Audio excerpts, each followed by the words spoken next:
perfect crime. Crime. Oh, my wealthy fraternity brothers. $67. And a second-hand typewriter. I told you to leave it alone. No, you were so scared you froze to it. It was the first time, Artie. The next time it'll be all right. If there is a next time. When we made the deal, you said you could take orders.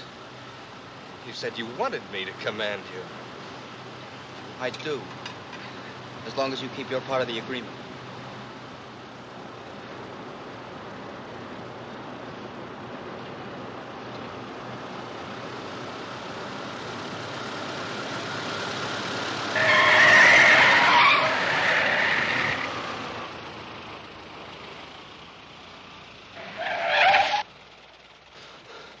What was the big idea of that?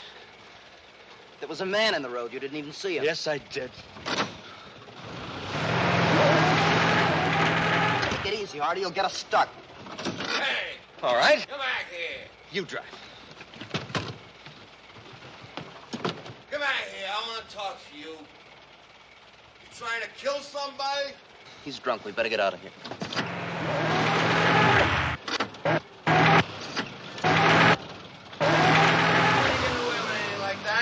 Wait a minute. Stop. You're smart, don't you? What? That way. You come back here. I'll show you who's smart. He's asking for it. Give it to him.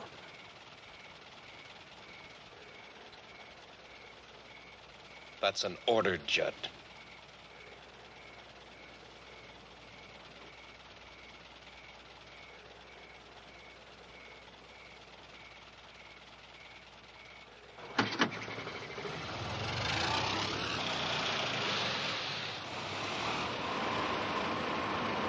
Faster.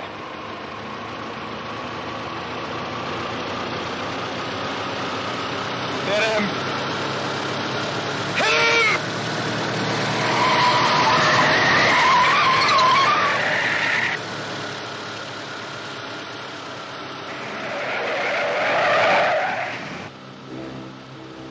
We almost killed him. Drunk. Would have known about it anyway. It would have been murder. Uh-huh. And you know why I tried it, Judsie? Because I damn well felt like it. That's why.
Artie.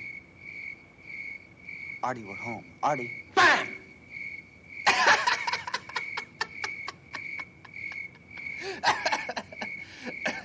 I was just thinking about the fraternity house in the morning. Everybody running around accusing everybody else, nobody knowing it was us. Could you see him, Judsie? Yeah. Artie, listen. About missing that drunk on the road. Forget it. I'll get another crack at him some night. When I'm alone. Alone? Can you picture those poor saps at the You fraternity? were only fooling about there not being a next time, weren't you? Was I? Please, Artie. I'll do anything you say. Anything? I want to do something really dangerous. Something that'll have everybody talking, not just a few guys. With half the fat-headed cops in Chicago running around in circles wondering about it while we sat back and laughed at them, huh? Yes, but together, Artie. Something perfect. Something brilliant. The true test of the superior intellect with every little detail worked out. And dangerous, really dangerous. That's the only way to be any fun. Yes. You'd get panicky again. No, I wouldn't. It must be done as an experiment. Detached, with no emotional involvement. And no reason for it except to show that we can do it. We can do it. Together. Okay, genius. Go home and get some sleep. Call you tomorrow?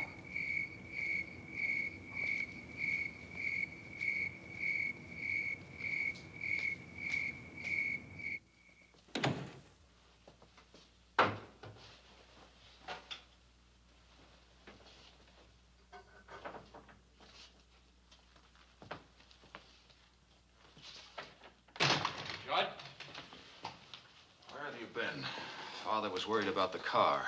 And you, too. And me, too. That's very touching. Apparently his concern for me didn't give him insomnia. Don't be a smart aleck. Where were you? Up to some funny business with Artie again? As if I didn't know. Then why bother to ask? Wait a minute. I want to talk to you. I don't think we have anything in common, Max. And take your hand off my arm. I don't have to answer to you. Or anybody else, eh, kid? Outside of Artie and your birds.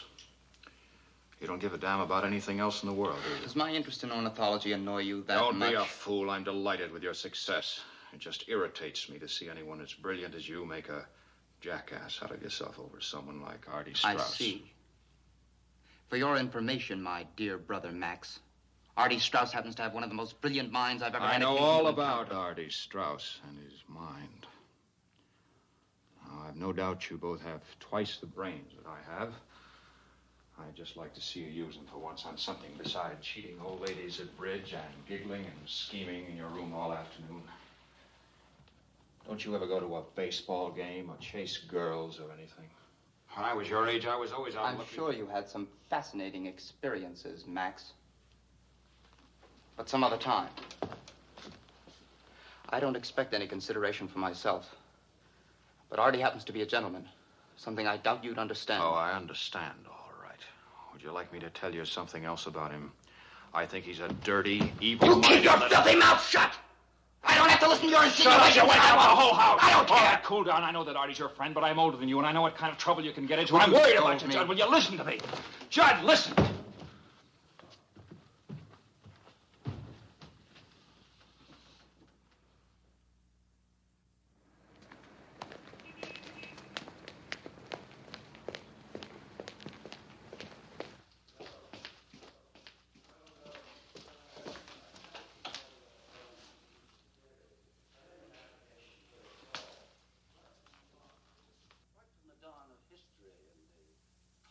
Code of an eye for an eye and a tooth for a tooth. It's always been the basic instinct of man to govern himself. Professor McKinnon, I must agree with Nietzsche. Tribal codes and such do not necessarily apply to the leaders of society. No, Mr. Steiner. I can't see where your friend Nietzsche's theories have any application at all here. Hammurabi, Moses, Solon, Justinian, they were all known as lawgivers. Actually, my question was whether Moses and the others felt that they themselves had to obey those laws. All men are bound by law, Mr. Steiner. And had Nietzsche been a lawyer instead of a German philosopher, he would have known that too. Are you going to tell me that Moses felt himself above the laws that he had laid down for his own people? Oh, I don't know, sir. He had a motley crew on his hands, and he had to get them through the desert somehow.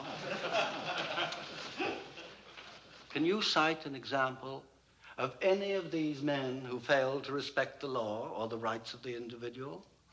Can Nietzsche explain that away, Mr. Steiner? Oh, I think so, sir.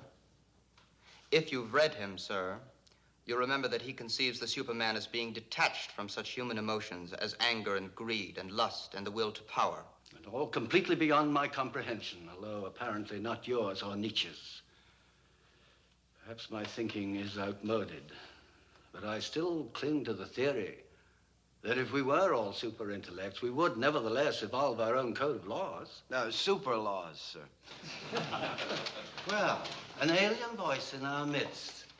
And since I haven't heard it before, Mr. Brooks, I am forced to assume that you were not with us earlier in the period. Well, that's just an assumption, sir. It can't be admitted as evidence. Oh, very good, Mr. Brooks. You surprise me. But just for once, I shall take a leaf from Nietzsche's book, place myself above the law, and grade you accordingly. That will be all.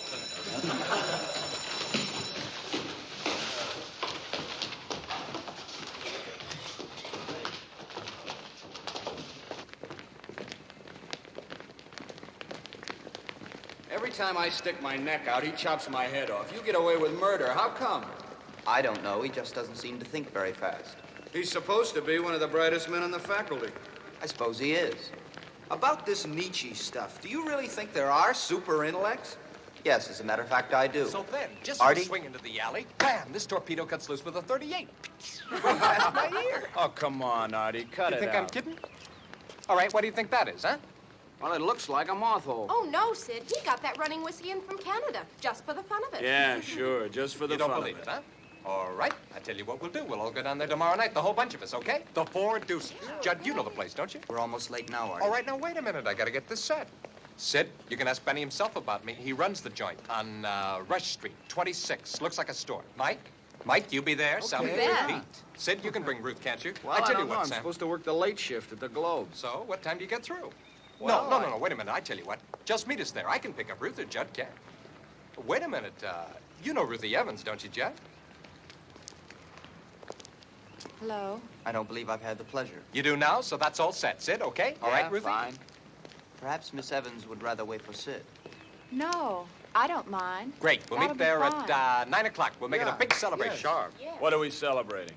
Oh, little business deal we got cooking, huh, Judsie? We'd better get going, Artie. Okay, what are you hanging around for? Bank job, nothing to it. Open it up with a hairpin. Yeah. See you later. That's like talking to a Roman candle. I know. Look, how come you told him you'd go? You know, those boys are millionaires' sons. I haven't got that kind of money to throw around. It was Artie's idea. Let him pay. How many times do I have to say it? When I go someplace, I I like like to pay my own way. Yeah, I well, know. Okay, I'll starve for a week. Don't worry, Mother'll feed you again. Hey, Brooks. Yes, sir. I like it. A good human interest. Have they really got that mouse in the physics lab? Well, I wouldn't have written it if they didn't, sir. Well, who knows? It might be good for a picture on the featured page. Well, I'll get the mouse. Give me a photographer. We'll go up to the lab. relax.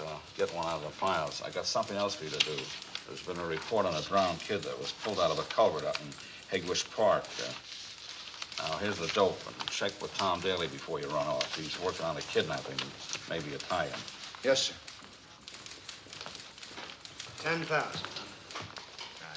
Right.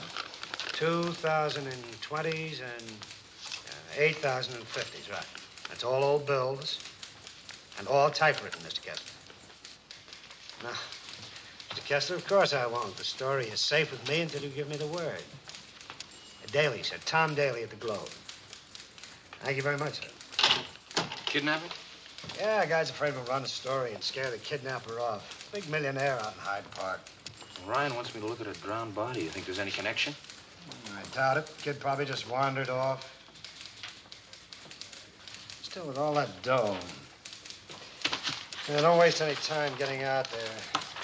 Here's what I've got on the description, and call me back, huh? Right.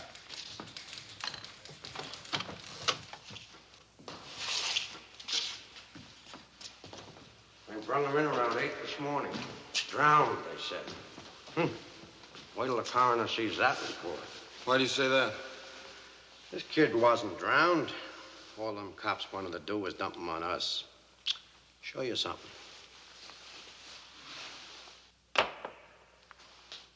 Kid's glasses. And you see this here? Them lumps under the hair? This kid was slugged.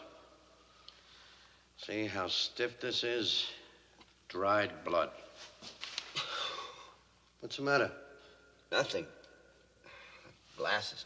Oh. Now, in my opinion, this boy was hit on the head with a blunt instrument 2-3 times. Jennings. That was the cause of death. What? Meat wagon's here. Okay, coming. Look, have you got a phone I could use? Right there. Leave a nickel on the desk.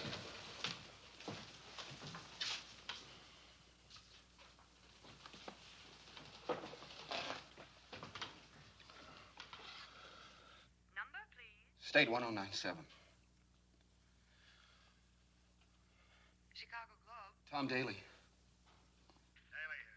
This is Sid. Oh, hello, kid. I'm at the morgue. I think I've got something. The description fits to a T. But this boy didn't drown. He was killed, hit over the head with a blunt instrument. All right, listen. Stay right where you are and don't say anything to anybody. I want to see if I can get somebody from the Kessler family to come over with me and make a positive identification. Yeah, okay.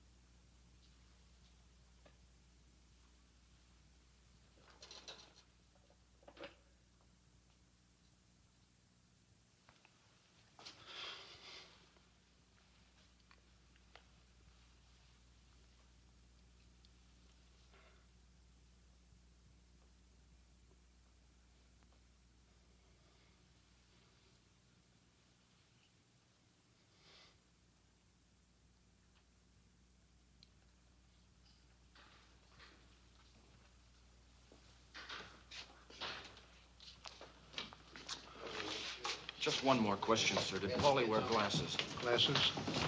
No. Mr. Kessler? You're Mr. Kessler, aren't you? I'm Jonas Kessler, the boy's uncle. And there's no question it is your nephew, sir? No, there's no question. Just a minute. What's that about glasses? Well, they must have been beside the body when they found it. But they weren't the boys. I tried them on him. They didn't fit. Where are they now? I shoved them way down under the sheet. Nobody will notice. Do you think whoever did it could have dropped them there? I don't know, but if nobody notices them for a little while, we got a clean beat for the morning edition, and you got a bonus. Come on. Excuse me, Sorry, can we see the body? Okay, sure.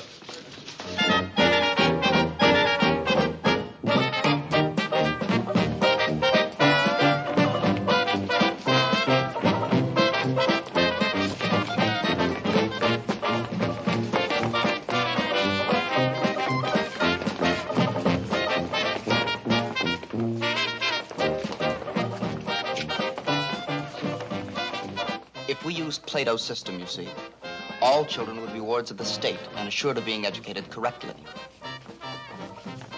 Wouldn't that be terribly sad and impersonal? Children do have feelings and emotions, don't they? Of course they do.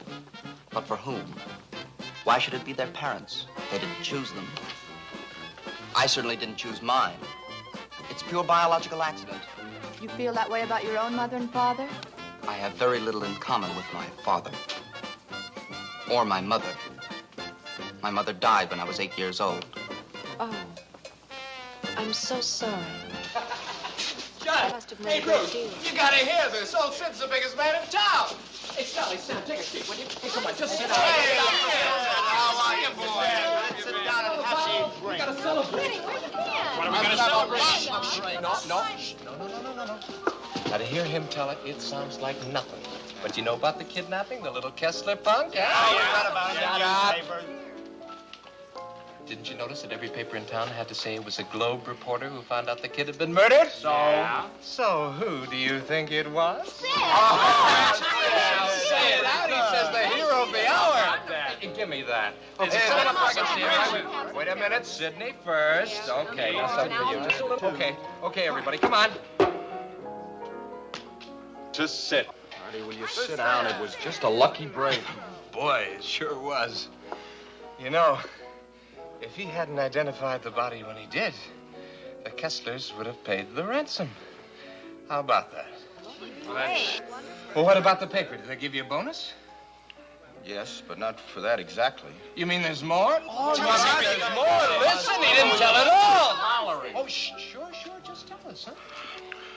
Well, it'll be in the early morning editions. Just another lucky break. How about the glasses? Glasses? What do you mean? What kind of glasses? Eyeglasses, you know. The police thought they belonged to the boy, but they looked pretty big to me, so when nobody was around, I tried them on the body. Oh, yeah. Well, I had to. Anyway, they didn't fit, so they couldn't have been his. I didn't say anything to anybody. You mean they could have belonged to the murderer? Well, the police seem to think it's possible. It's not a very logical conclusion. Anyone could have dropped them. But anybody didn't. They must belong to the murderer. Oh, Artie. I'm bleeding. What set you off? I don't know. Wow. What'd they put in that drink anyway? Art. No. Just, wash it off. Gotta get some air. He really should have that looked at, Judd. Judd.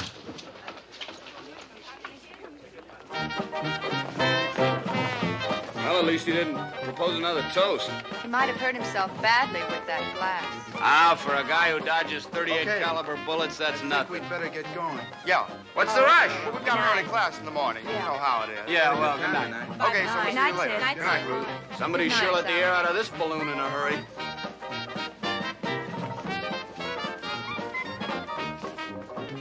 The check. Yeah, the check. $23.80. You wouldn't rush off and forget it, would you? This party was on Artie. Which one was he, Miss the wacky one? There goes the bonus. Thanks, I'll bring you the change.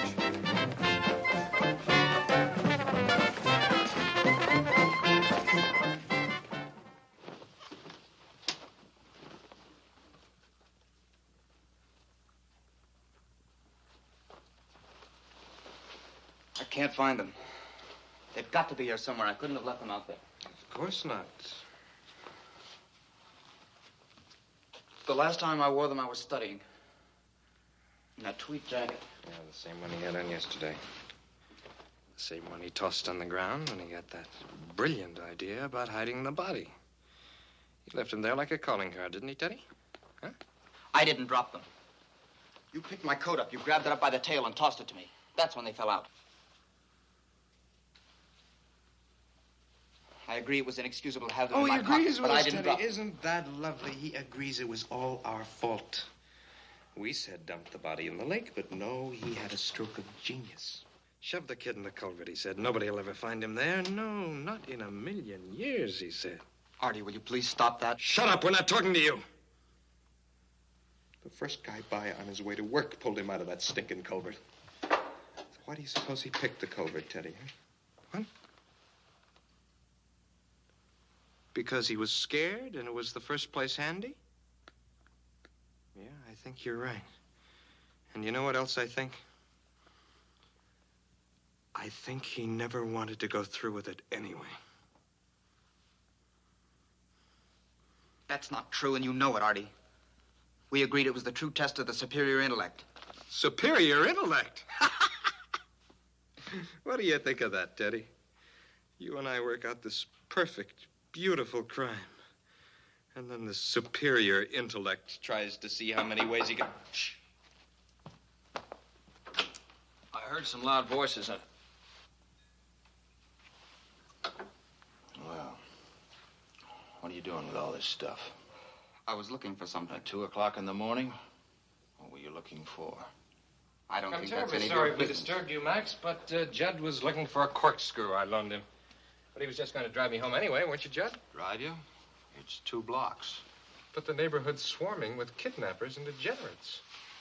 Max, you wouldn't want to be responsible for anything happening to me, would you? Or would you? What's that for? Protection? Teddy? I always take him along. He's indispensable. Cute? The girls always get a big kick out of him anyway. Coming, Judd? I'll be back in 5 minutes. Or what?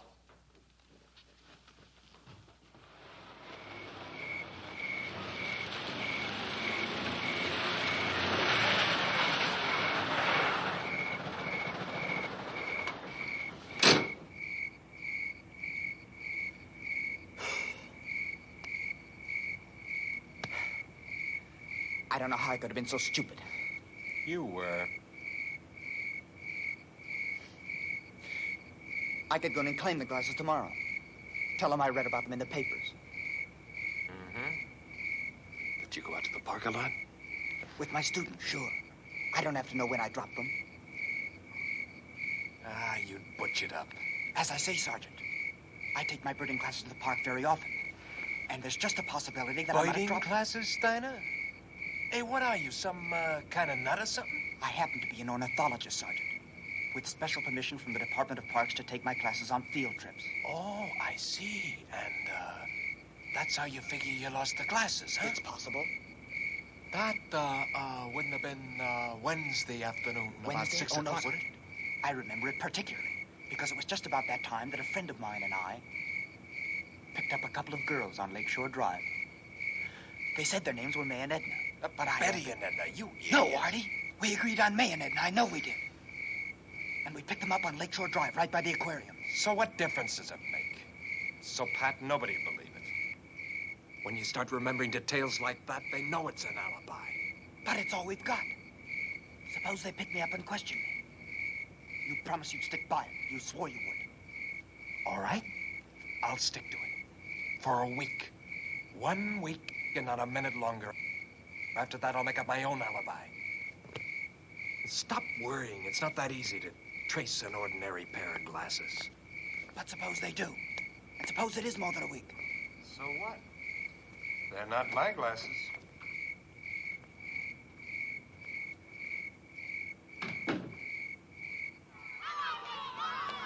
Tell us what you expect to learn by investigating the neighborhood around the school, Lieutenant?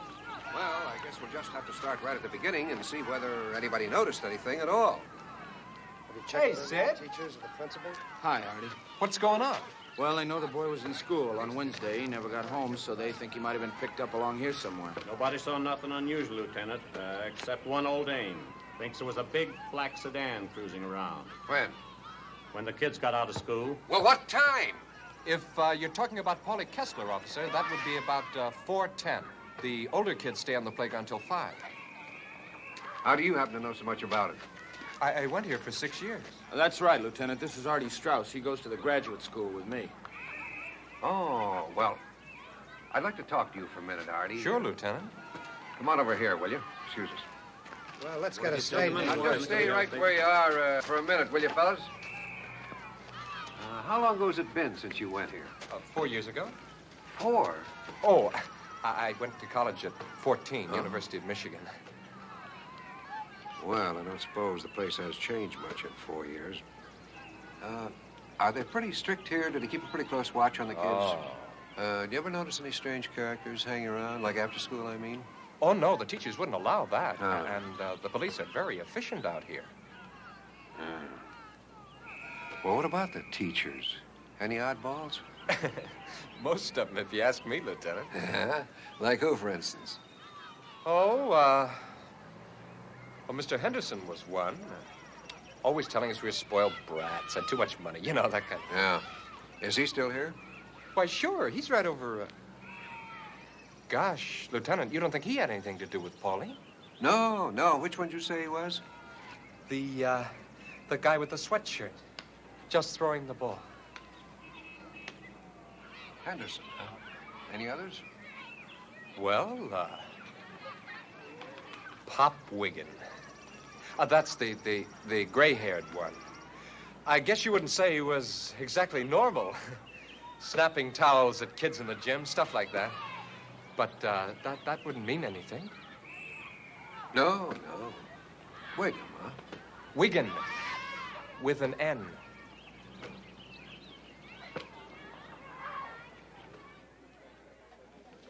It's the place where I discovered the Kirtland warbler. I was the first person to find one in 60 years. Of course, it doesn't exactly compare with Red Grange running 97 yards for a touchdown. I think it does. I think it's fascinating. I'd love to go out there sometime. You would? Yes. Really? Yes, I would. I'm going out Thursday afternoon. if you'd like to come. I know how interested you are, but an inquest is strictly official business. Look, why don't you talk to your friend, Lieutenant Johnson? Maybe he'll get you in. Great, I never thought of it. Hi, Ruthie. I'll see if I can find him. I'm busy. I guess I'd better run along, too. You'll never catch up with that skyrocket. It's not that. I have some studying to do. You have time. Please stay. Sure. Stick around. Sorry, I have to go. I do hope you'll be able to make it Thursday. I know I'm late. I got tied up at the Globe. Sid, you could have at least been polite to him. First Artie brushes him off, and then you treat him as if he's some piece of the furniture. Okay, honey, I'm sorry. What's this about Judd and Thursday? He wants to take me out to Hegwish Park. Well, if you're an ornithologist, I guess that's the best place to go to find various species of birds. Should be a very entertaining afternoon for you. Watching Judd and all the other strange birds. Stop it, Sid. Judd isn't as strange as you're making him out to be. And I really don't think he's that different from any other boy. Yeah, I guess he isn't. But what? Well, you know, birds, a genius IQ, graduate school at 19. I just don't get the feeling he's going to challenge Dempsey for the title.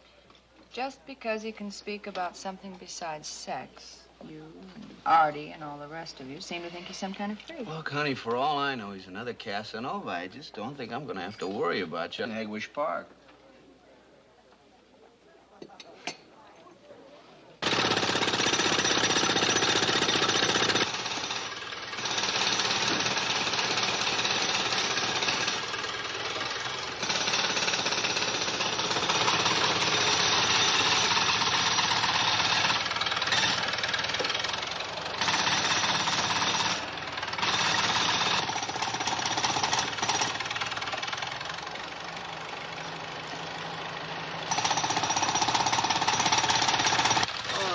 Break it up here. Come on, keep these folks up on the sidewalk, will you, officer? Come on, let's break it up here. Come on, up there, please. You too, Miss. Oh, hello, Artie. Everybody and his brother wants to get underfoot. Sure looks that way. Well, what's going on, Lieutenant? Somebody phoned in and said they saw some mysterious man throw a bundle in the sewer here on Wednesday night. So we gotta dig it up. That's pretty stupid, huh? Sure is. I'd like to get my hands on the guy that called. Listen, you know anybody around here talks with a German accent? With a what? With a German accent. Oh, a German accent. Yeah, the Wainwrights live right across the street there, have a German chauffeur. Real Prussian. Rupert. Yeah? I think I'll have a little chat with this Rupert. Hey, Johnson. What? Find anything? Sure, just what you'd expect to find in a sewer. Well, this case gets nuttier day by day. I wonder if there's any place I can find a phone around here. Use the one in my house, Mr. Daly. I live right here. Come on. You know, I have another theory I was telling the lieutenant about.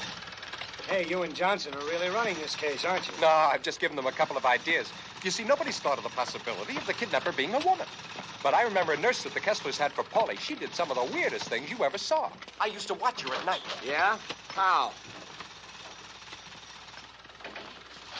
Just a minute, folks. Well, it's no worse than talking to Carl.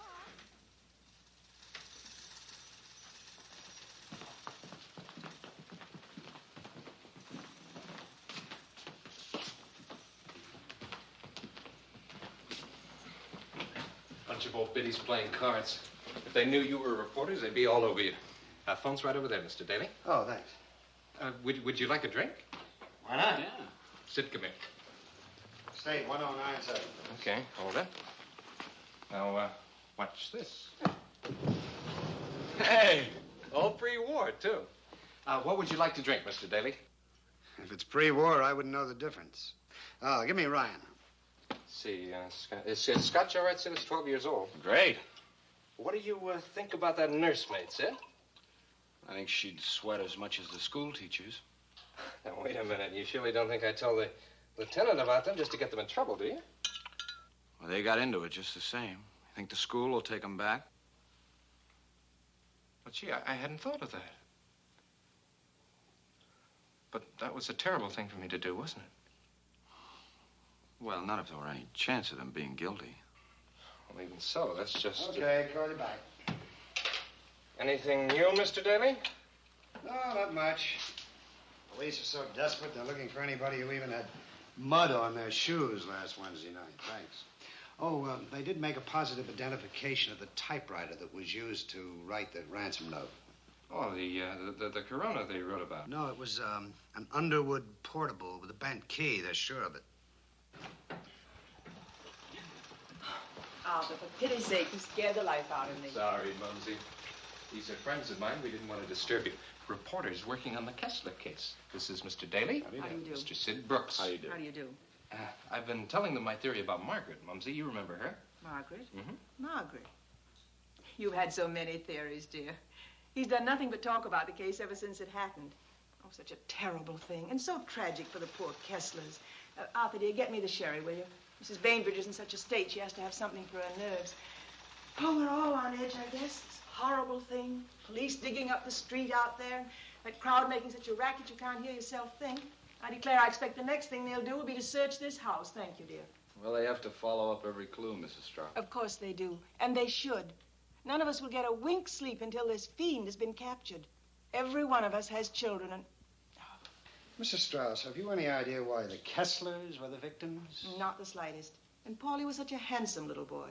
Yeah, but still, if you were looking for a kid to kidnap, Paulie's just the kind of cocky little punk you'd pick. Arthur, that's a terrible thing to say. But it's Simply the truth, Mumsy. awful. You said yourself he was a fresh little smart aleck who wanted to I've said spank. the same thing about every child in this neighborhood, including you, Arthur Strauss. That doesn't mean you have to repeat it. What will these gentlemen think of me? I think you've been very gracious, Mrs. Strauss, but I also think we're imposing on you. He said? Yeah. A pleasure, Mrs. Strauss. Bye, Mrs. Strauss. Goodbye. Wait a minute. Wouldn't you like to stay for dinner? No, thanks, Artie. I'll start checking on a nursemaid. Well, I'll go with you. I can tell you what she looked like. That really won't be necessary, Artie. Thanks just the same. Arthur, dinner's in an hour. You know how your father likes to have you here. Yeah. So long, Artie. See you in the morning, Artie. Arthur, don't drink any more before dinner. You know how it affects you. How? Don't pout, dear. You should go and call Judd. He's been trying to get in touch with you all afternoon. Who cares? I'll call him after dinner. Then come and see the ladies. They're dying to meet you. And they'd be fascinated to hear what you know about the case. Oh? Okay. Oh, that's my good boy.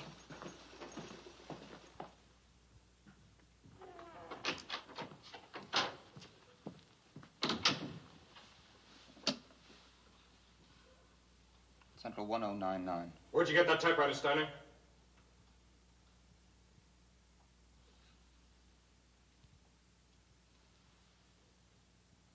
Why, I've had it for some time. Why do you ask? Not bad, Judson. Artie. Not bad at all. I was just trying to get to you damn fool. Me? I don't keep an Underwood portable with a bent key. Didn't I tell you to get rid of that thing? Now they've made a positive identification of it. Suppose they suddenly decide to search all the houses in the neighborhood, huh? If you think it's that important, I'll get rid of It is? I'll find a place for it. And leave another pair of glasses? I've seen enough of your hiding places. This time I'll do it myself.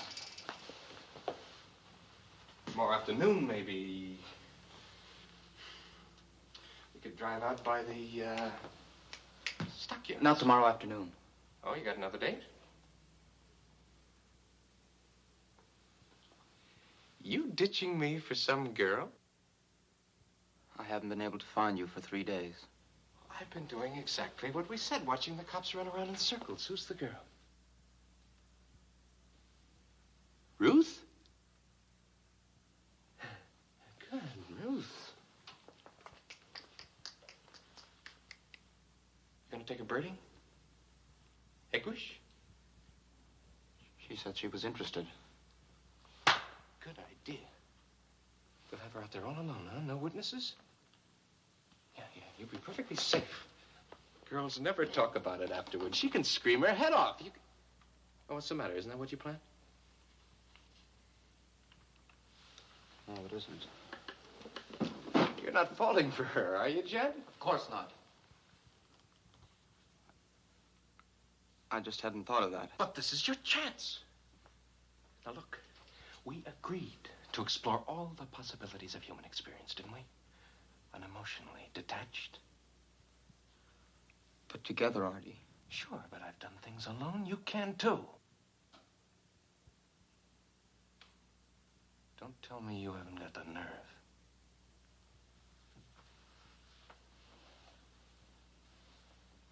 It's perfect.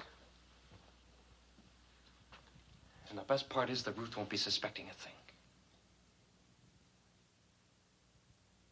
What's the matter?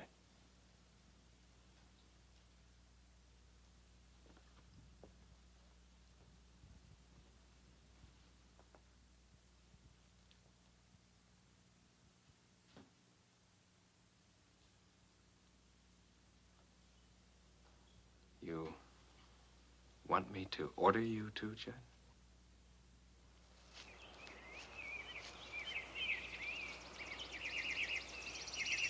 Right up in the top branch.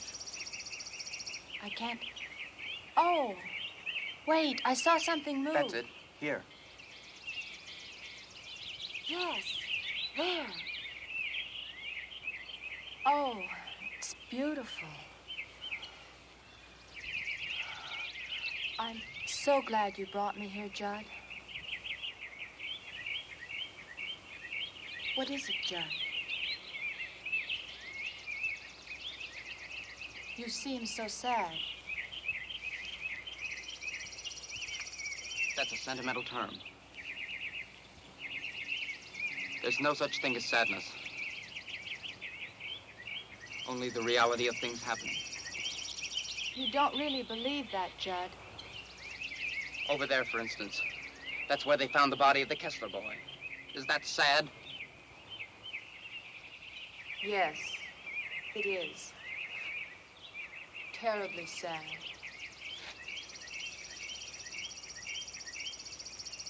Is it sad that you're here, all alone with me? Just you and I and little Polly Kessler's ghost. You shouldn't joke about that. Why not?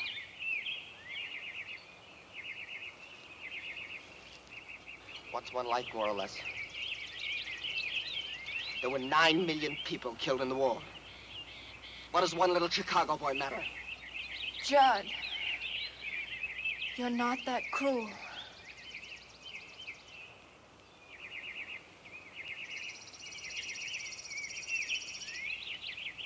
No. No.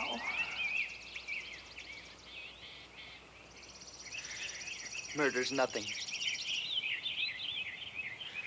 It's just a simple experience. Murder and rape? Do you know what beauty there is in evil? Is there? Yes. You tried to frighten me, Judd. If you were to move now. Why don't you run? Is that what you want me to do? Yes. Do you have to attack me, Judd? I don't have to do anything. If I attack you, it's because I choose. No! Ah!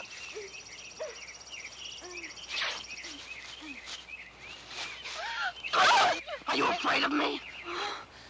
I'm afraid for you, Judd. I'm afraid for you. Oh, God. Oh, my God.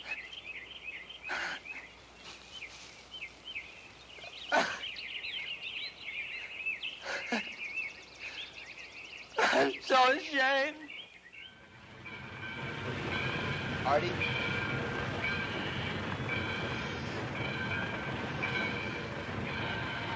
What is it?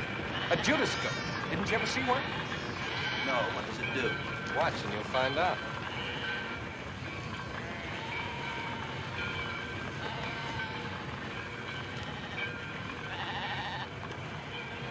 See, when they get to the slaughterhouse, he ducks to one side and the silly sheep go in to get their throats cut. That black devil knows it. Did you get rid of the typewriter? Uh-huh. There's a pit out back where they bury all the entrails. Nobody will go near that. So, how did you make out? Oh, fine. You're pretty smug about it.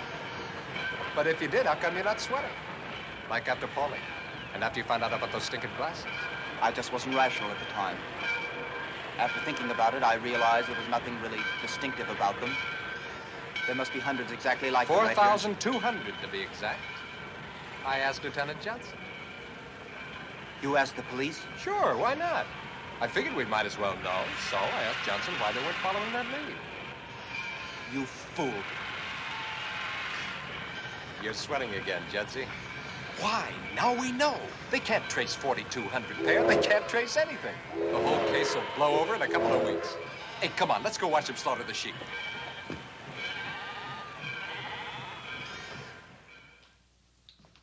I looked all through my bedroom, gentlemen.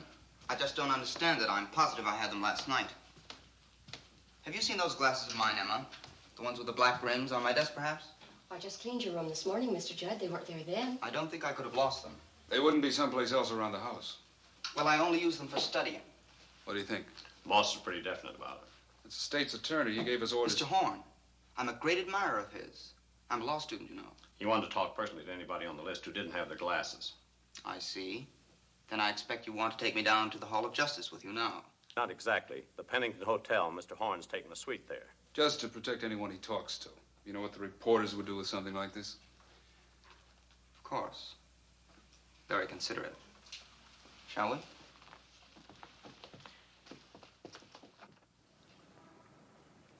I certainly wouldn't want you to admit something you're not sure of, Judd. But it is possible you could have dropped these out there. Yes, it is possible. If they actually were mine, sir. As I say, I very often carry them in the breast pocket of my jacket. This jacket, as a matter of fact. When I take my classes to Hegvig. And you were out there Tuesday, the day before the crime? Yes, sir. I should think you would have checked that first. There are 10 members in my class, all very reputable people, I assure you. Oh, come on, Judge. You're taking this all much too seriously. We all know you're a prominent ornithologist. It's entirely logical that your glasses could have dropped. Oh, I'm all right. It's funny they didn't drop out of my pocket. Oh, I'm sorry, sir. But it looked like you were acting that out for a jury. Forgot you were a law student, Judd. Yes, it was rather far-fetched. Do you suppose you could show us how these glasses might have fallen out of your pocket? Go right ahead.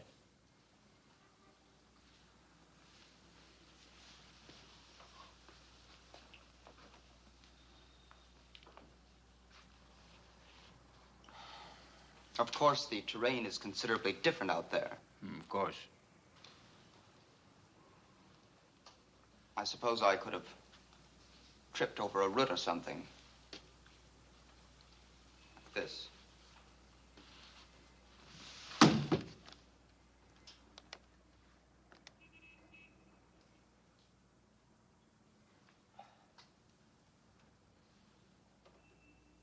They didn't fall out of my pocket either. No.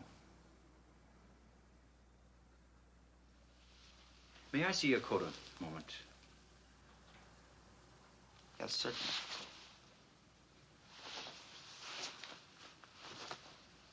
Could you have taken it off because of the heat or something you wanted to do and then picked it up later?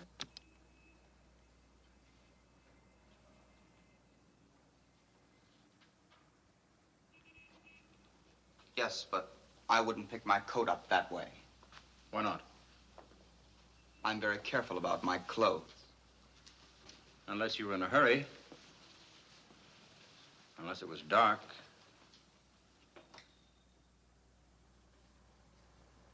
Well, this is all purely academic if they're not really my glasses, isn't it, sir? I don't know, of course, but I would imagine there must be 1,000 pair of glasses like those right here in Chicago. The figure is about 4,000, Judd. But these happen to be your glasses. In spite of the fact they look like thousands of others, they aren't. You see, a firm in Rochester developed this new hinge. Almer Co. is their only outlet here. They sold 3 pairs. One to an executive who's been in Europe for a month, one to a woman in River Forest, and the third to you.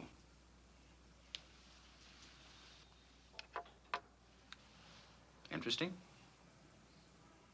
Now, how would you like to tell us about Wednesday afternoon?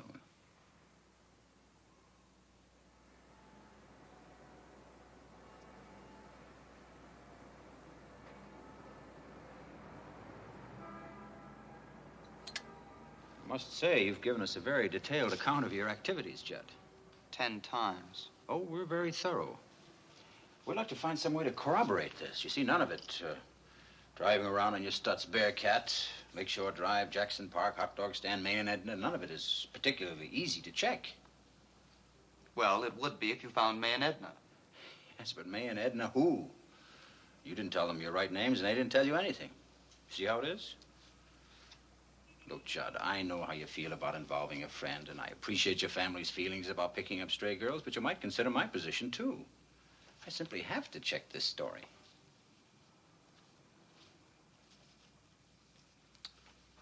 Look, Judd, I give you my word. I'll never say anything to either of your families if you tell me your friend's name. Then we can wash this all up and have you home in time for dinner.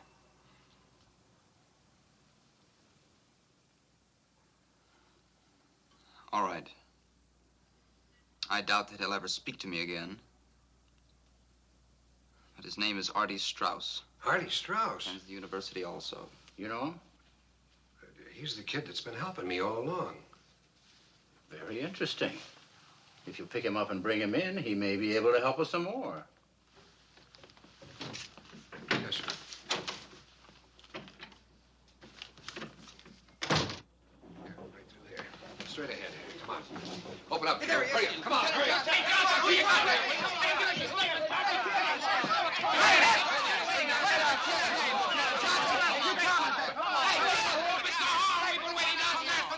Don't you think it's about time he gave us a statement? I'll give you a statement when I'm good and ready to. In the meantime, there'll be no reporters in this suite. Come on!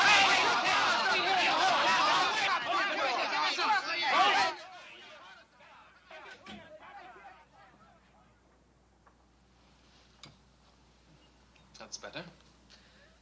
Anything I can get you, Strauss? Artie. Just make it Artie, sir. I could use a cigarette if you have one. Came away so quickly that I didn't... Have one of mine. Thank you. Oh, this is Mr. Horn, Artie, the state's attorney. Artie Strauss, sir. Nice to know you, sir. I guess you're the man I want to see. Oh? Well, you see, I don't know exactly why I'm here. But if we could make it as quick as possible. Oh, I think we can do that, Mr. Strauss. Artie, please, sir. You see, I answered the door when your men arrived, and since I didn't want to worry Mumsy, my mother, that is, I just came along. Oh, all right. Well, this won't take but a few minutes. Oh, fine. You see, dinner's at 8:30, and Dad likes me to be on time, particularly when we're having guests. Judge Conway, or Conroy, I think it is tonight. Well, that'll be Judge Conway of the Superior Court. In that case, we'll make it extra brief. Won't you sit down, Artie? Well, I'd prefer to stand if you don't mind, sir. The nervous type. But, please. Thank you. Well, I'll come right to the point, Artie.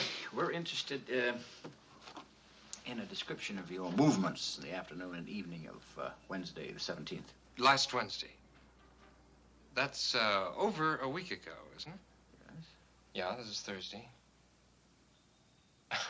Well, you see, it's pretty hard to remember that far back. That's what your friend Judd said. He did? But he managed to recall a few things. Oh, well, did he say I was with him? That's hardly the point, is it, Artie? We're interested in finding out what you recall. Of course. Stupid of me, isn't it? You see, it's just that I know we were together part of the day. When was that? Well, Wednesday's a school day, and we have 2 of the same classes. We're interested in hearing what happened after school. Yeah. Wednesday. Was that the day the old man, father had the dinner party?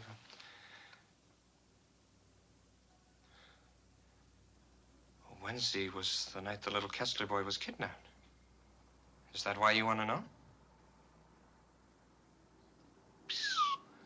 Then I better get it right. Wednesday. It may help if you recall being with Judd any afternoon and evening last week. Well, I know we went to the Edgewater Beach Monday. That was a party. And the Four Deuces Friday. No, Thursday. But Wednesday. I don't believe so. Oh, yeah. I remember. I went to the movies. Alone. And that's all you remember about Wednesday night? Just dropping into a movie alone. No friends, no girls? That's it, sir. I wish I could tell you something more helpful. Yeah? The commissioner just phoned. He wanted me to tell you that Judge Conway called him. For the family, sir. So? Oh, nothing. He just wanted me to tell you. All right. You told me. Yes, sir. Oh, Johnson. Yeah. What about that other matter? Oh, May and Edna? Oh, yeah, the two dames. Well, we're still working on that, sir. Did he say something about two girls named May and Edna? Oh, I don't know if that's their names. Two girls we interviewed as secretaries. That's not true, Mr. Horn. Judd's broken his word of honor to me. He promised he'd never tell it to anybody. Why, Artie? Well, because that's where we were Wednesday night. Out with a couple of chippies we picked up on Lakeshore Drive. He knows what'll happen if my family finds out. Well, what else did he tell you that we... Artie, have you been lying? Don't you know this is a murder case? Do you realize what the consequences could be? Can't be as bad as what my old man will do. He'll skin me alive if he finds out I was out with a couple of tramps. He doesn't need to find out. Do you want to tell us about it now? Didn't that blabbermouth tell you enough? We'd like to hear it from you. All right. Well, look, it wasn't so much anyway. We were just out cruising in Judd's Stutz, and we saw these two tramps, May and Edna, they said their names were. Couple of crows. Anyway, I wound up with Edna, and Judd was left with... Yeah. Follow them on what? Roller skates? They just went down the freight elevator and took off. Yeah, well, Johnson says that Horn took him to dinner. Maybe he did. I got the kid making the rounds of all the restaurants in the neighborhood. Yeah, well, the feeling is that there's nothing much to it, particularly since they were taken out to dinner. Yeah. No, that's right. I'll let you know. Here we are, Mr. Judd. Will this be satisfactory? Excellent, Robert. Merci. Et monsieur, votre père, il se porte bien, j'espère? Und wie ist der liebe Frau mit Kindern? Danke. Wie immer sind Sie alle wohl auf. Gut. Préparez-nous un bon dîner, s'il vous plaît, et servez-le aussitôt que possible. Mais bien sûr, je m'en charge. Comptez sur moi. Merci. I told Robert about it for us, Mr. Horn. I assure you it will be excellent. How many languages do you speak, John? 14, including English and German and Italian and French, Sanskrit, Russian, Latin, Greek. That's classical Greek and modern Greek, Umbrian. I expect to brush up on some of them in Europe this summer. Europe? Yes, I plan to leave next week. Europe, Stutz, Bearcat, the best restaurants. You fellows really have a hard life, don't you? By the way, that Stutz is a two-seater, isn't it? I thought you'd be wise to that one, Mr. Horn. You see, in a two-seater, a girl has to sit in your lap. Oh, Rosie. You boys really had us worried there for a while, especially you, Artie. I'm sorry, sir, but I didn't think Judd was going to back out of our agreement. If you'll excuse me, I think I'll wash up. I'll join you. Might as well go, too. Mr. Horn, it looks as if you're still not quite certain. Oh, don't be silly. Sit down, Davis.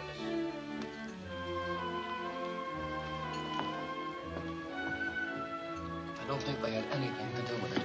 I don't know. The stories tally, but what do you think, Whitey? These kids, a couple of powder puffs. Too afraid of their fathers to do anything. And far too intelligent. If they'd have come up with the same stories right away, I might have thought something was fishy. But anyway, how long can you hold them? There's the commissioner, Judge Conway, I know. the family. I wish I was as sure as you are, but these damn glasses keep bothering me.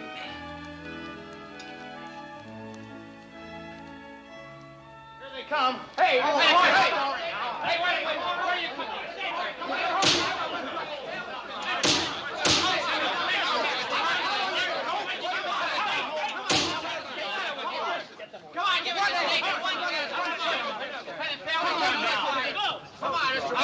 You're getting all excited over nothing.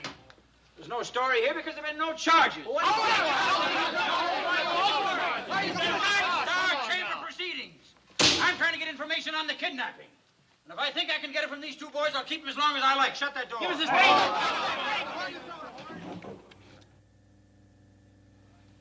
You know, they're right, Chief. We can't hold them much longer without a charge.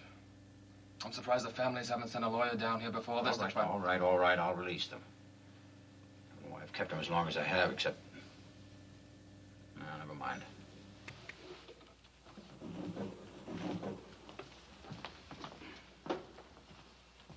Who's this? He's the Steiner chauffeur. Albert, sir. Mr. Steiner sent me. I brought pajamas and a few toilet articles for Mr. Judd in case you kept him overnight. That's subtle. Well, Mr. Judd won't need them. You can stay here and drive him home. I knew all along the boys couldn't have done it. How? Well, I mean, they couldn't have been anywhere near Hegwish Park unless they walked. Mr. Judd Stutz was in the garage all afternoon. The Stutz Bearcat? Wednesday? Yes, sir. I know, because Wednesday is my afternoon off. I stayed home to change the brake linings. You're sure it was Wednesday? Yes, sir, I'm sure. Well, of course you're sure. Thank you very much, Albert. I wish we'd known this before. Thank you.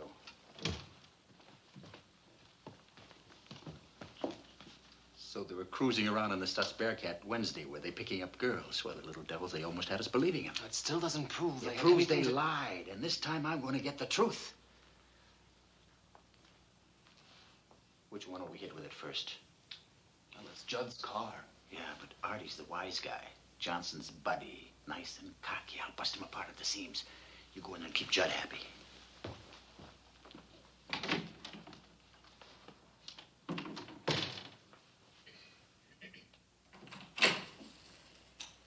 Well, Artie, how do you feel after your dinner?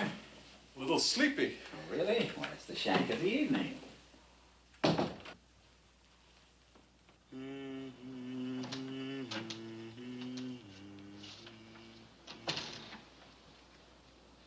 Well,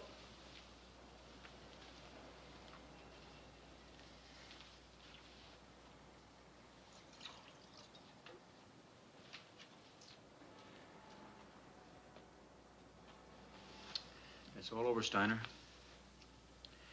Your partner's confessed everything. Oh, come now, Mr. Horn. Isn't this the sort of thing they do in detective stories? You can hardly expect me to be taken in by that, even if there was something to confess. Yes, I guess it was rather stupid of me at that. You might also have taken into consideration that aside from the fact that he's my best friend, Artie is far too intelligent to... To be trapped by us poor specimens? I suppose so. But Artie was such a good friend of a young man who helped him write a ransom note on a stolen typewriter and who rented a black sedan from the Collins Drive Yourself agency on May 16th that I thought it might joggle your memory. Do you take me for an idiot? Let's see, what did he say about that car? Oh, yes. I drove it. Judd Steiner was sitting in the back seat with Paulie Kessler. I don't know how it happened, but Paulie started to struggle. Judd told him to be quiet, and then he hit him. He hit him very hard.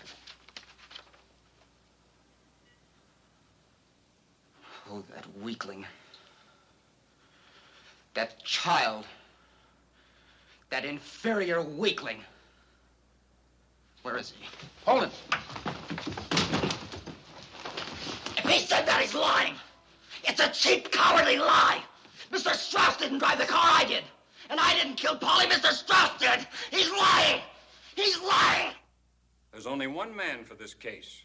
He's the best lawyer in the country, and he's here in Chicago. That atheist, I won't have him. He's a skeptic who makes a mockery of religion. And the best trial lawyer in the country. A charlatan, a lying, drunken jury swayer. But a winner. And he's fought capital punishment all his life.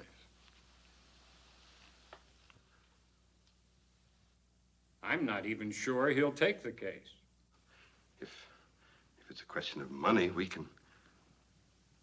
But the fee must be a consideration. I've known him 30 years. It never has been. Will you let me get him on the phone and see if I can persuade him? No. Judd is my son. No matter what he's done, it's my duty to speak for him.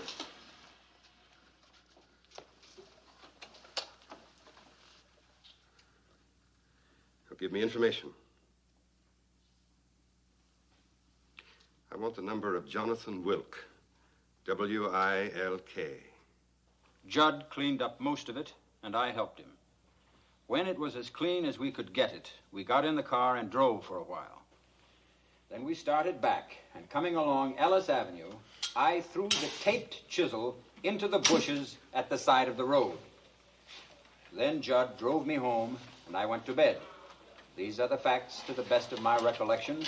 Signed, Arthur A. Strauss. Do you have anything to add to that? Artie. Judd.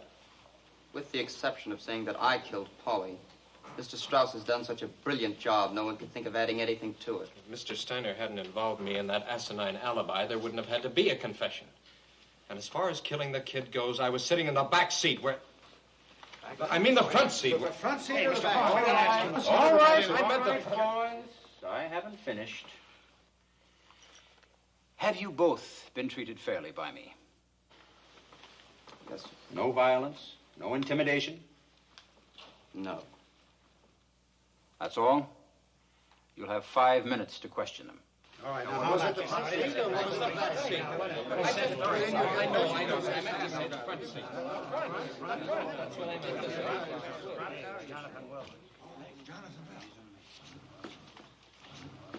Well, Jonathan. Harold. I suppose I should have realized you'd appear sooner or later. Would have been sooner if I hadn't gone first to city jail, which is where I normally expect to find my clients. I question them here in an effort to avoid publicity. Avoid publicity? Well, They had no congratulations. counsel at the time. Well, they've got a counsel now, one with a writ for immediate delivery to city jail. I was about to do that before you came in. Take him down in the freight elevator and out through the back alley. Oh, wait a minute. You've had him for 12 hours. Please spare me 12 seconds. You were Artie? Yes. Judd? Yes, sir. Your folks have retained me as counsel for the defense. I've always admired you tremendously, Mr. You Wilk. can prove it, both of you, by saying absolutely nothing to anybody until I instruct you to the contrary.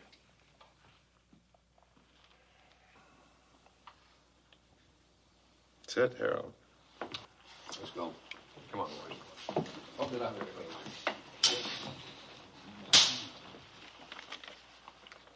It's a little late to silence them now, isn't it?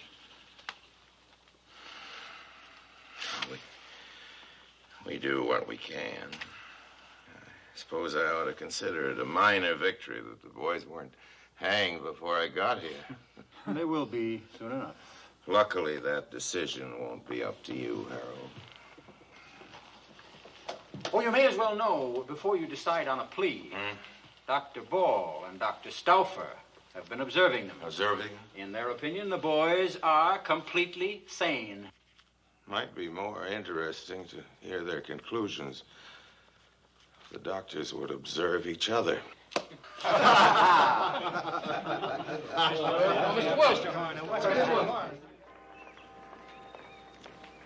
Sid.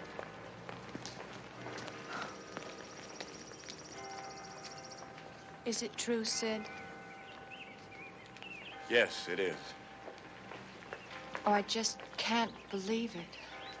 Well, you can believe it, all right. And the confessions they signed will take them right to the gallows. Oh, my God. But look, Ruth, be sensible. I mean, they're murderers. How do you think the Kessler family feels?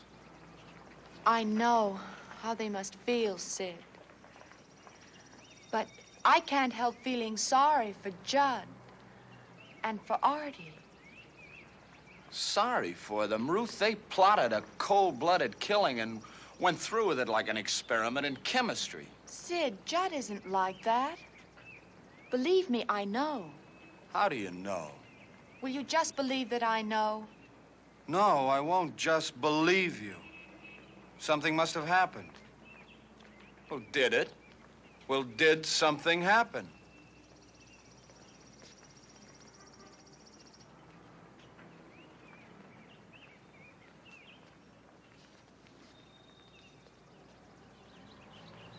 He tried to attack me.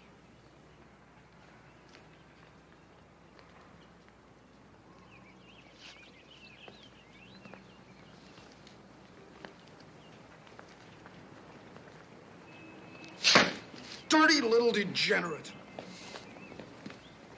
Please. It wasn't the way you think at all. He made an attempt at it. He couldn't go through with it, Sid. He was like a child, a sick, frightened child. I don't understand you, Ruth. He tries to rape you. And you defend him. I know. It's difficult to understand. But see, you weren't there. You didn't see him like I did, Sid. If you did, you'd have some compassion or sympathy for him. Believe me. Ruth, you sound as though you're sorry he didn't go through with it.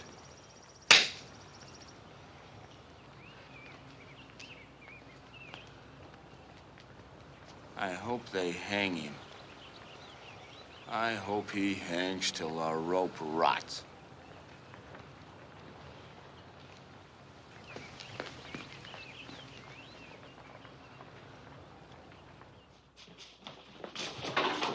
One moment.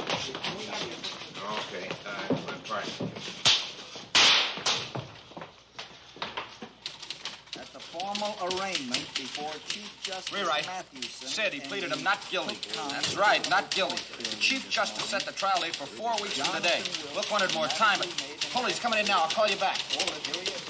You mean you're actually going to conduct a psychiatric study on them? With the best men in the profession. Why, Mr. Wilk? To determine the facts. But they got the facts? And haven't the state psychiatrists already pronounced them sane? Indeed they have.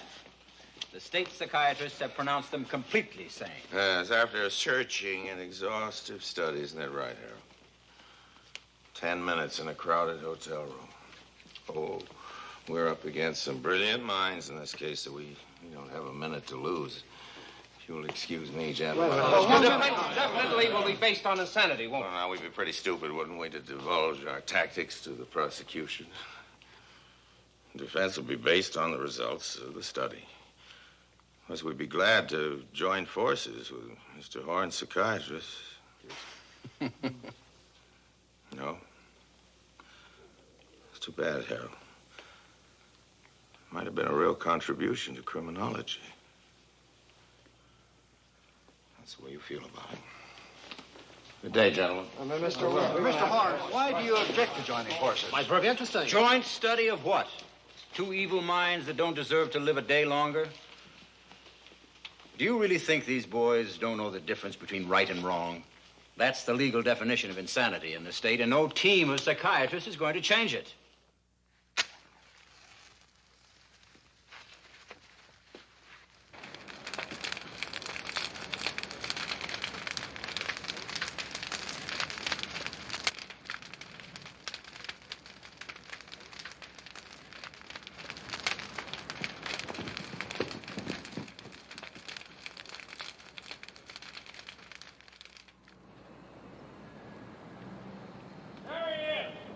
Good morning, sir.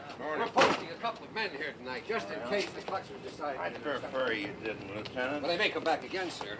We ought to worry our heads over the kind of folks whose reaction to an emotional situation is to pull a sheet over their head. Any comments on this fiery cross business, Mr. Wilk? It's much too warm for an open fire. Are you worried about getting an impartial jury after this, Mr. Wilk? I've been worried about juries for more than 40 years. But, Mr. Wilk, with public Why feeling not? the way it is, don't Yeah? you think this is a hopeless case, even for you? That's what I keep reading in your newspapers, but I'd rather leave the final decision to a judge, not your editors. Mr. Wilk, it's common knowledge you take more than half your cases without a fee. No offense, sir, but is it true you're getting $1 million for this one? It's been a matter of public record for 2 weeks now. The State Bar Association will determine the fee.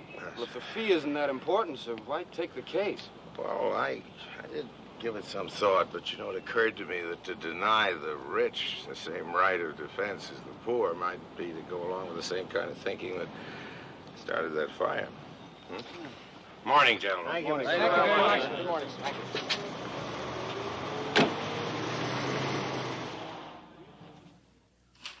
Stanford Binet scale doesn't run high enough to rate Judd's IQ. Can you imagine that?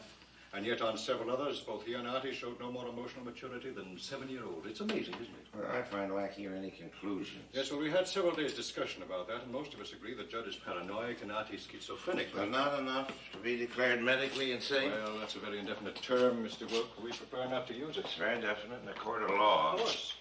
And that's why we prefer you to draw your own conclusions. Thanks, Doc. Based on your legal knowledge, of course. Of course. And I have to add that none of us is in complete agreement. Oh, well, that's going to be very helpful.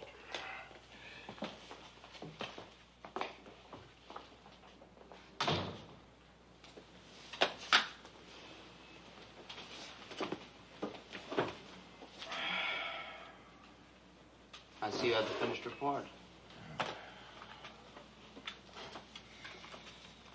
Should be intensely interesting. These have been the most fascinating 4 weeks I've ever spent. Do you think that'll be a major contribution to criminology? I'd hardly say that, Judge. Why don't you tell him the truth? It all adds up to 6 feet of rope and a hangman. No, this report might be useful. They're betting 20 to 1 we hang. If it's the long shot you're looking for, I've got one just as good. You know that guard that brings us up here every day? He's got a sick wife, 5 kids, and a house they're going to throw him out of. I know, I talked to him. For $5,000, he could be looking the other way when we come past the admitting desk. 3 steps. We're outside. There's a car waiting with a motor running. On a mad dash to the Canadian border, Artie? Okay, so we do it your way and go to trial in the morning. Oh, still one subject that concerns me. The newspapers have been playing it up. The state's attorney may try to do something with it. It's the fact that, aside from each other, you don't have any close friends. We didn't have any other friends because there was no one of sufficient intelligence and maturity worth cultivating. Is there anything wrong in that? Nothing, unless the state's attorney wants to make something of it with hostile witnesses. If he calls them, I'd like to have somebody speak for you. I'll give you a flock of them. I've got a little black book in my desk at home. The cops haven't taken it. It's got the addresses of 40, 50 girls I've been out with in the last 2 years. Ask any one of them what she thinks of me. No, I haven't any little black book. No girls?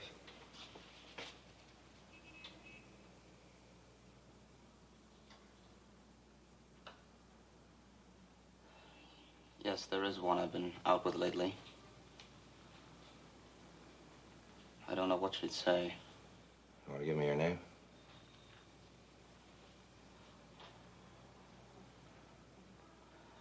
Ruth Evans. But I'd sooner you didn't call her, sir. I don't want her involved in this. I won't call her without your permission. That's it, boys.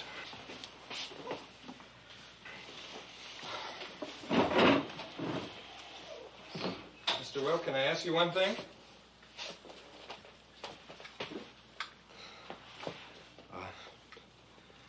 Will Mumsy be... my mother be there? And Dad?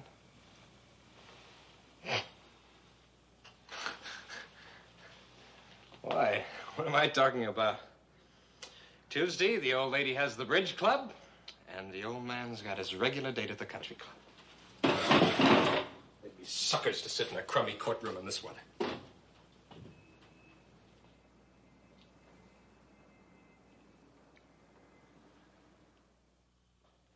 There is no other justice. There is no other verdict. There is no other penalty. Because never before in the history of this city has such a vile, cold, brutal, inexcusable, premeditated murder been committed. Gentlemen of the jury, my office, representing the outraged citizens of Cook County, dedicates itself to presenting the evidence in this case in such a manner that the perpetrators of this crime shall be convicted and hanged as swiftly as possible.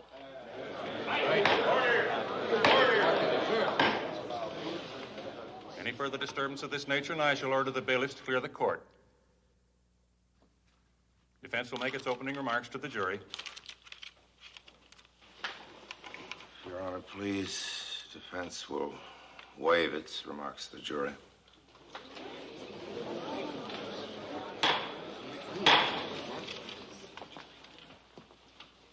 The court will approve the intent at this time to change the plea to guilty. What?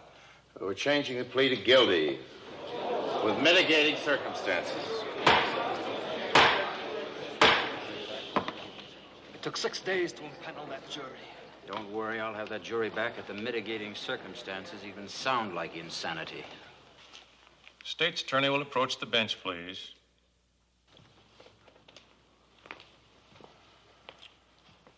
The court accepts your change of plea to guilty for the defense, Mr. Wilk. Before I dismiss the jury, may I see both of you gentlemen in chambers? Be a short recess. And unless you've completely lost your faculties, sir, I demand an explanation for this fantastic about-face. Mr. Strauss, I have never in my life explained for the last 5 years. Every right to question my judgment. I've taken a big responsibility. If I'm going to persuade anybody of the boy's emotional instability, it's going to be the judge alone. But we hired you on your reputation as a manipulator of jurors. Of course we did. That's your sitting reputation. in that courtroom today, studying that jury. We wouldn't have had a chance with him. No, Mr. Wilk. I can't understand any of this. Will what you did today help Artie? I think so, Mrs. Strauss. I hope so. I hope so. You see, here in Illinois, when you plead guilty, you don't have to have a jury. And that means that I'll be talking just to the judge. I hope he'll be more tolerant than any jury. Hope. But I think they should know that if it becomes a question of actual insanity, a jury will have to decide it. But you throw the jury out. Then the judge will have to recall a jury. But what That's else right. is a psychiatrist's testimony except insanity? Functional disorders, emotional imbalances, Tell me psychotic They are either impulses, which insane only- or they are not. A sane person can't commit an insane act. And after what you did today... Mr. Strauss, I'll understand if you'd rather have another lawyer. No, sir. Lawyer. Now? The best hand. Between now and 9 o'clock tomorrow morning? Ridiculous. No. We're committed to you, sir. And I think we've made a tragic mistake. I hope you're wrong. I really do, Mr. Steiner. I object. I object, Your Honor. I object. I've said it 10 times and I say it again. The moment you admit evidence on insanity, this becomes a mock trial. So far, nobody's mentioned insanity except you. Your Honor, all the defense is asking is a chance to present expert testimony on the mental condition of these two boys. As a mitigating circumstance. Well, Your Honor. It's just another word for insanity. No, it's not. And that just evidence another word has for- to be presented Your to Honor, a jury. Mr. Horn was virtually godlike omniscience, and without hearing a single word from Dr. Alwyn, has already arrived at a conclusion which the testimony of the witness may not support. Your Honor, defense counsel is making a mockery of procedure. I object to his... Objection overruled. You may take the stand, Dr. Alwyn. Raise your right hand. Well, thank you, Doctor. Now, can you tell us how far this tendency of what you call schizophrenia had progressed with Artie Strauss? Not to any degree of exactitude. We do know the habit of lying, indulging in fantasies, which the boy developed in infancy, had progressed to the stage where he himself was having difficulty distinguishing between what was true and what was not. Now, that's very Your nice. Honor, the prosecution moves the jury be impaneled. But why? If Artie Strauss cannot distinguish between what is true and what is not Your true, Honor. he cannot distinguish between right and wrong and is Your therefore Honor, the insane. state's Isn't that what you're saying, attorney- Doctor? No, I don't believe so. Come Now, on, just a Doctor, minute. You're an expert and under oath. Is your I am diagnosis insanity or cross-examining not? this witness. Under oath, Your I Honor. cannot answer that, sir. Insanity is a legal term, not a medical one. I'm a doctor, not a lawyer. Motion denied. Your witness, Mr. Horn. Go ahead. Poppycock, Doctor. More psychiatric verbiage. Call it paranoia, call it anything you like. What it all adds up to in Judd Steiner is a feeling that nobody liked him. And they had good reason not to. Paranoia encompasses a very positive feeling of being right, and a strong neurotic suspicion of being persecuted because of those feelings. Oh, it does, eh? Well, let me tell you something. For the past 10 days, in cross-examining you and your colleagues, I've had exactly those feelings. I know I'm right, and I have a distinct feeling of being persecuted by the defense. Do you think I should be committed? Your Honor, I submit that if the subject to be debated here is Mr. Horn's sanity, for once I agree with him, only a jury could determine that.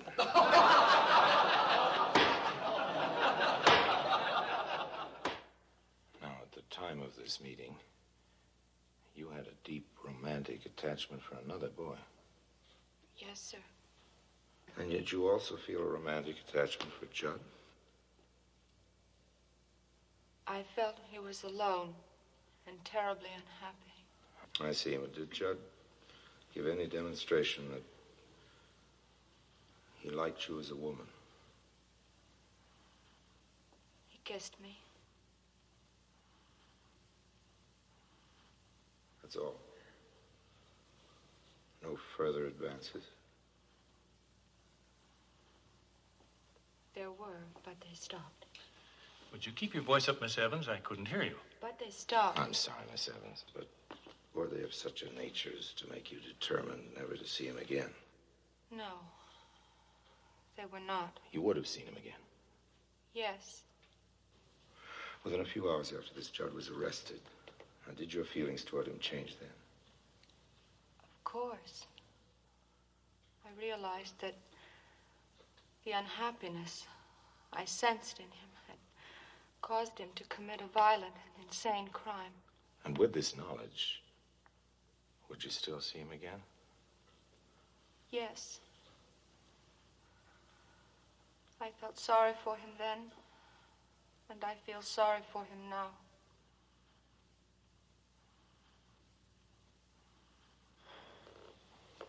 No further question.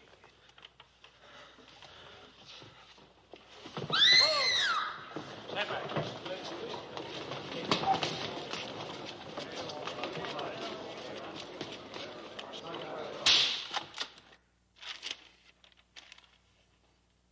This crime is the most fiendish, cold-blooded, inexcusable case the world has ever known. That's what Mr. Horn has told this court. Your Honor, I've been practicing law a good deal longer than I ought to have. Anyhow, for 45, 46 years. During all that time, I've never tried a case where the state's attorney did not say it was the most cold-blooded, inexcusable case ever. Certainly there was no excuse for the killing of little Paulie Kessler. There was also no reason for it. It wasn't for spite or for hate or for money. The great misfortune of this case is money. If Your Honor shall doom these boys to die, it'll be because their parents are rich. I hope I don't need to mention that I'll fight as hard for the poor as for the rich. If I'd come into this court alone, with two ordinary, obscure defendants who'd done what these boys have done, and hadn't been all this weirdness and notoriety and this sensational publicity, I'd said, Your Honor, I'm willing to enter a plea of guilty and let you sentence him to life imprisonment. Do you suppose the state's attorneys would raise their voices in protest? Well, there's never been a case in Chicago where in a plea of guilty a boy under 21 has been sentenced to death. Not one. Yet for some reason, in the case of these immature boys of diseased minds, as plain as day, they say you can only get justice by shedding their last drop of blood. Isn't a lifetime behind prison bars enough for this mad act? And must this great public be regaled with the hanging? For the last 3 weeks, I've heard nothing but the cry of blood in this room. I've heard nothing from the offices of the state's attorney but ugly hatred. For God's sake, are we crazy?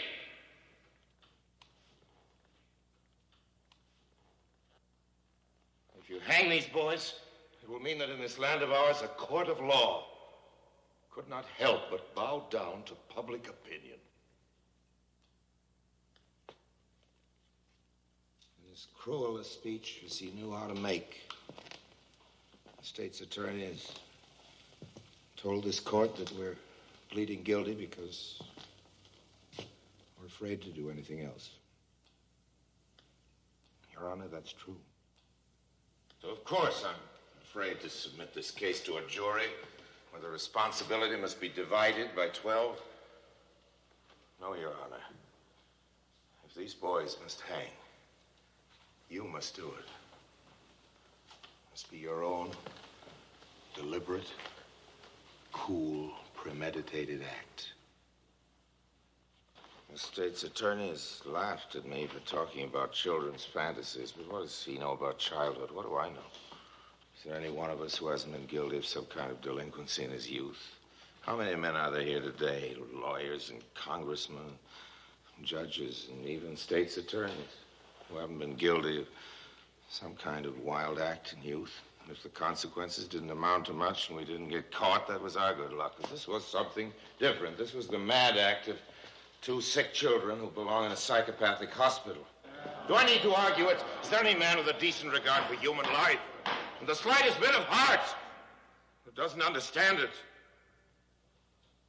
We're told it was a cold-blooded killing because they planned and schemed. Yes, but here are officers of the state who for months have planned and schemed and contrived to take these boys' lives. Talk about scheming. Your Honor, I've become obsessed with this deep feeling of hate and anger. I've been fighting it, battling with it till it's fairly driven me mad. What about this matter of crime and punishment anyway? Through the centuries, our laws have been modified. Till now, men look back with horror at the hangings and killings of the past. It's been proven that as the penalties are less barbarous, the crimes are less frequent. Do I need to argue with Your Honor that cruelty only breeds cruelty? That every religious leader who's held up as an example has taught us that if there's any way to kill evil, it's not by killing men. And if there's any way of destroying hatred and all that goes with it, it's not through evil and hatred and cruelty. It's through charity, love, understanding. This is a Christian community, so-called. Is there any doubt that these boys would be safe in the hands of the founder of the Christian religion? I think anyone who knows me knows how sorry I am for little Paulie Kessler. And knows that I'm not saying it simply to talk. Artie and Judd enticed him into a car, and when he struggled, they hit him over the head and killed him. They did that. They poured acid on him to destroy his identity and put the naked body in a ditch. And if killing these boys would bring him back to life, I'd say, let them go. And I think their parents would say so, too. Neither they nor I would want them released. They must be isolated from society. I'm asking this court to shut them into a prison for life. Any cry for more goes back to the hyena. It roots back to the beasts of the jungle. It's no part of man. This court is told to give them the same mercy that they gave their victim. Your Honor, if our state is not kinder, more human, more considerate, more intelligent than the mad act of these 2 sick boys, then I'm sorry that I've lived so long. I know that any mother might be the mother of little Paulie Kessler who left home and went to school, never came back. I know that any mother might be the mother of Heidi Strauss, Judd Steiner. Maybe that in some ways these parents are more responsible than their children. I guess the truth is that all parents can be criticized. And these might have done better if they hadn't had so much Money. I do not know. The state's attorney has pictured the putting of the poor little dead body in the ditch. But, Your Honor, I can only think now of taking these two boys, 18 and 19, penning them in a cell, checking off the days and hours and minutes until they're wakened in the gray of the morning and led to the scaffold. Their feet tied, black caps drawn over their heads, stood on a trap, the hangman pressing the spring. I can see them fall through space.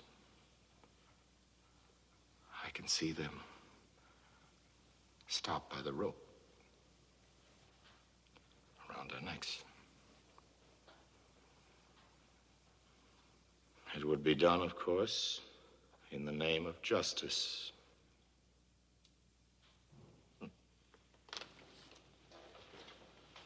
Justice. Who knows what it is? Do I know? Does Your Honor know? Can Your Honor tell me what I deserve? Can Your Honor appraise yourself and say what you deserve? Do you think you can cure the hatreds and maladjustments of the world by hanging them? Mr. Horn says that if we hang Hardy and Judd, there'll be no more killing. The world has been one long slaughterhouse from the beginning until today. And the killing goes on and on and on. Why not read something? Why not think instead of blindly shouting for death? Kill. Because everybody's talking about the case. Because their parents have money. Kill them. Will that stop other sick boys from killing?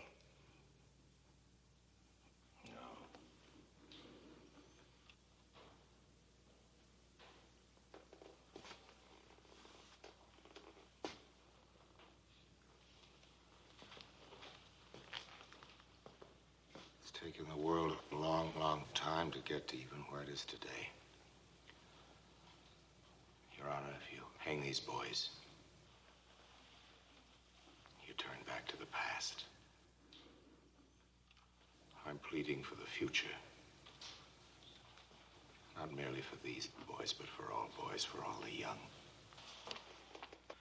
I'm pleading not for these two lives, but for life itself.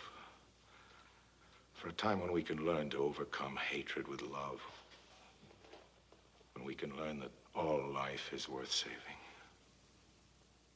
And that mercy is the highest attribute of men. Yes, I'm pleading for the future. In this court of law, I'm pleading for love.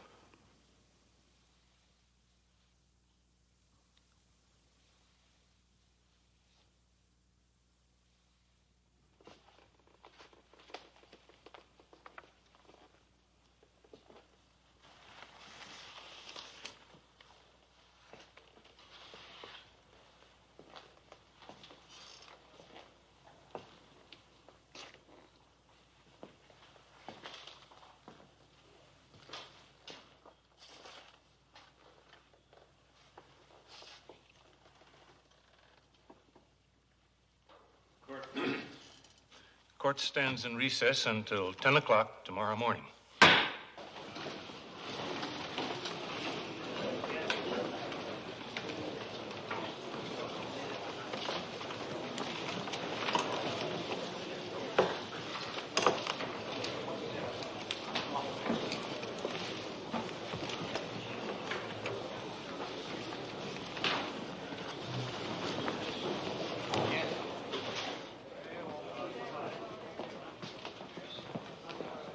Ruth.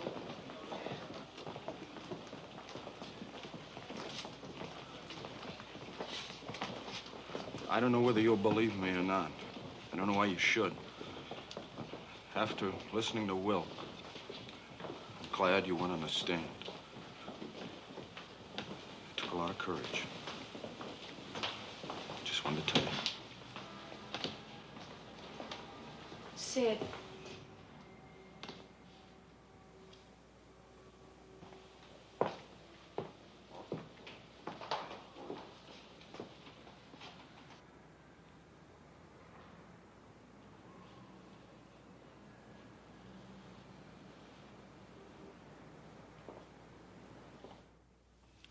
For the crime of murder, to be confined in the penitentiary at Joliet for the term of your natural life. For the crime of kidnapping for ransom, to be confined in the penitentiary at Joliet for 99 years. The sentences to run consecutively. Court is adjourned. So we sweat through 3 months of misery just to hear that.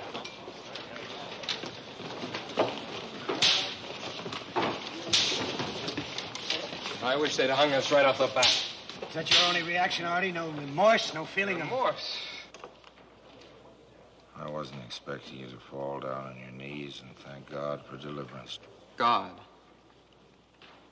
That sounds rather strange coming from you, Mr. Wilk. A lifetime of doubt and questioning doesn't necessarily mean I've reached any final conclusions. Well, I have. And God has nothing to do with it. You sure, Judd? In those years to come, you might find yourself asking if it wasn't the hand of God dropped those glasses. And if he didn't, who did?